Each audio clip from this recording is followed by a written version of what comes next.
It's your boy Chris. So I had a comment on one of my videos saying I'm just mad because I got caught cheating in the Virginia elections that got overturned by Virginia Supreme Court, in which the maps were 10-1 for the Democrats to hold Congress seats, congressional seats in Virginia.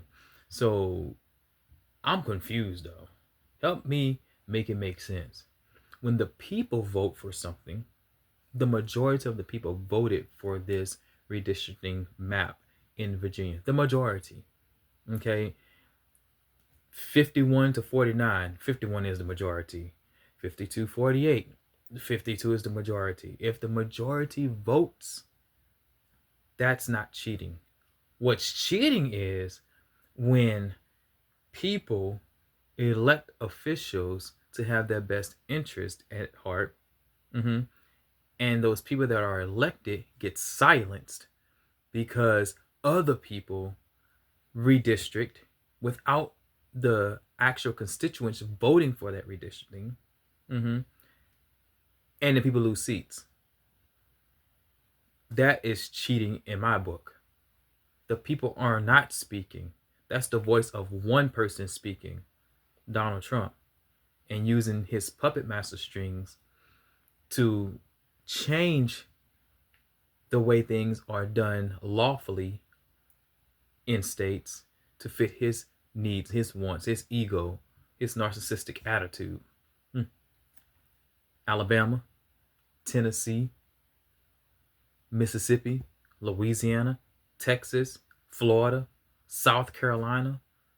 The list goes on. Like, another person commented on one of my videos that I need to learn history, and they actually kind of chuckled at a map that I put up of post-Reconstruction Jim Crow era maps, and then the gerrymandered maps that are going to look and seen today. There's really no difference in the South. And I'm in Virginia. And I'm born and raised in Louisiana. I know racism when I see it. I've experienced it firsthand. I don't want to pull the race card because that's not my fallback. That's not my go-to. My go-to is what I see, what I hear, what I experience. It's easier coming from the other side that don't experience it. But when you're seeing it from this side of the road or the train tracks or on this side of the bayou, as we say, it's a different meaning. I want things to change for everybody. The only way for things to change for everyone is for people to stand up and fight against this.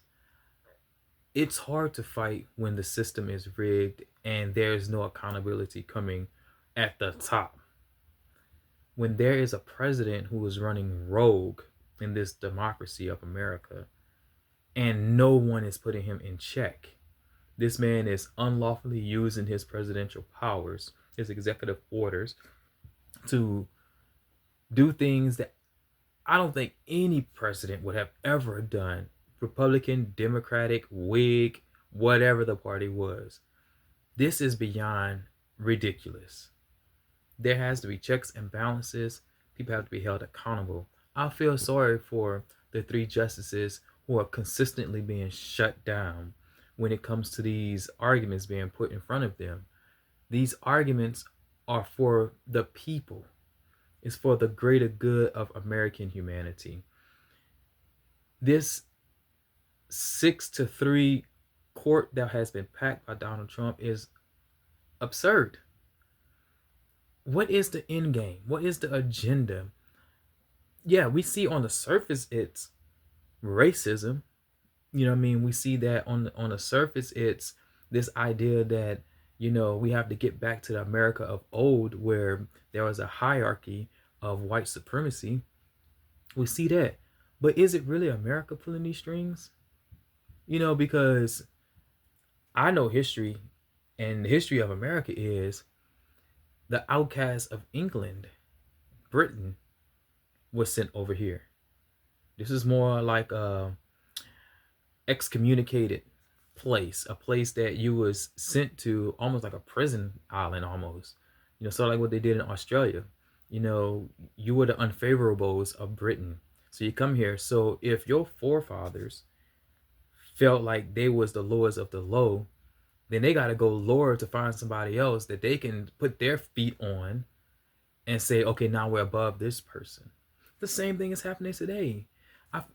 I'm looking at these articulate, intellectual, smart, respectable black men and women in Congress just get crapped on by their constituents as if they have no voice, whatever they're saying doesn't make sense. They are more articulate than these other counterparted people out there, that are just regurgitating stupidity, nonsense. For what? What is the end game? You know what I mean? Your political career? And then what?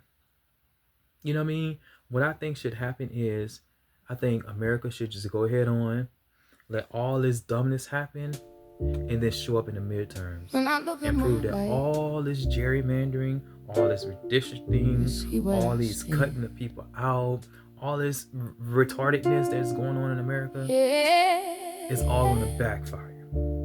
And then come 2028, all this can get rolled back again to how it's supposed to be. A change of guards. We just got to survive until 2028. We got to survive it. But as we're surviving it, we got to fight it. That's all we can do. Every scar, every fall. It's your boy, BayouBoyChris. Every place I've been. Taking time out to listen. Let's live on. Still here breathing. We can handle it. Still finding my way. Survive it. Through the nights I thought I wouldn't see another day. Someday. It just ain't nobody clapping for me, so I'm clapping for my